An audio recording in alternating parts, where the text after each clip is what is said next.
Akumodon on Japama. Today we look at the books of the Bible.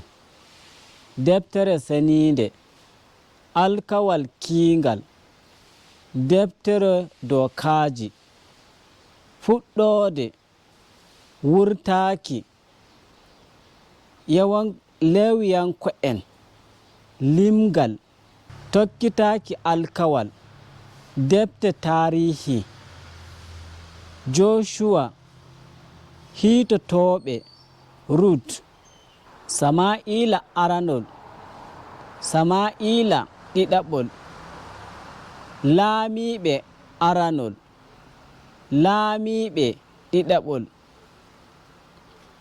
habaruji laamu aranol, habaruji laamu ɗiɗaɓol, Ezra, Nehemiya, Esther, gimi bindaɗi, Ayuba, Jabura, wagginore dow hakkilo, ga'ajinowo, gimol Sulemanu, defte annabo'en mawɓe, Ishaya, Irmiya, gimi bojji, Ezekiel, Daniel, defte annabo'en famarɓe, Yusha'u, Joel, Amos, Obadiah, Inusa, Mika,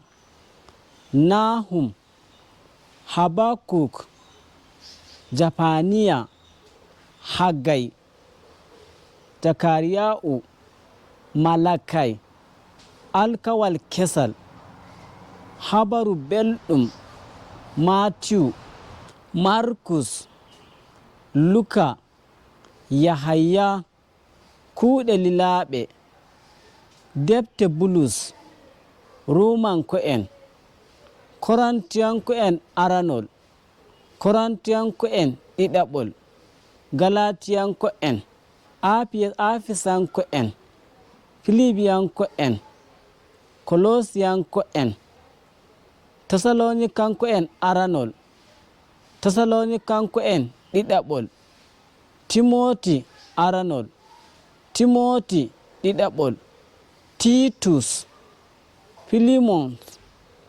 wasiƙa, Ibraniyanko'en, Yakubu, Bitrus aranol, Bitrus ɗiɗaɓol, Yahaya aranol, Yahaya ɗiɗaɓol, Yahaya tataɓol, Yahuda,